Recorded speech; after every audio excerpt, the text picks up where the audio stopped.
CM సీట్లోకి దొరపోయి దొంగ దొరపోయి దొంగ అంటే ఈ దొర అంటేనే దొంగ, దొర అంటేనే దొంగ. ఫస్ట్ ఆఫ్ ఆల్ దొంగ అంటే మా దొంగలకే దొంగ, గజ దొంగ. ఇంకా దొరపోక ఓట్లేదు వీళ్ళకి. ఎంత ఉంటారు వాళ్ళు పర్సెంటేజ్? 0.3% మొత్తం కలిపితే 20 లక్షలు కూడా ఉండరు వాళ్ళు. ఈ 10 లక్షలు కూడా ఉండరు వాళ్ళు. ఎందుకే వాళ్ళకి అధికారం? సిగ్గు శైలం లేకుండా మాట్లాడ.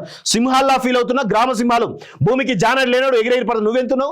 నువ్వెంతున్నావు ఈ నాకు మాటలు అదుపు తప్పుతాయి. ఇక వీడు మాట్లాడుతూ ఉంటే నాకు మాటలు అదుపు తప్పుతూ ఉంటాయి. సిగ్గుండాలే కొంచెమైనా మాట్లాడడానికి. అతి చేస్తున్న పోలీసులను వదిలిపెట్టాం, విదేశాలకు వెళ్ళినా రప్పించి సెటిల్ చేస్తాం. బీఆర్ఎస్ ను ఓడించిన అసూయ, ద్వేషం, ఆశ. కరీంనగర్ లో బీఆర్ఎస్ వర్కింగ్ ప్రెసిడెంట్ కేటీఆర్ అంటూ చూస్తున్నాం. సీఎం కుర్చీలోకి దొరబోయి దొంగ, గజ దొంగలు మీరు. కల్వకుంట్ల కాలకేలంతా గజ దొంగలు, అది గుర్తుపెట్టుకో కేటీఆర్. మీరు మాట్లాడుతున్నారా? ఈ తెలంగాణ దొబ్బి తిన్నటువంటి దొంగల కొడుకులు మీరు కదా, మీరు మాట్లాడుతున్నారా? 10 ఏళ్ళు దొబ్బి తిన్నారు, లక్షల కోట్ల రూపాయలు, 1000 ఎకరాల భూములను ఈరోజు అన్యక్రమంతం చేసినట్టు దొంగలు మీరు కదా, గజ దొంగలు. మీరు మాట్లాడుతున్నారా? నాకు అర్థం కాదు. ఇంకా దొర అనుకుంటా దొరపోగొడుతున్నారు.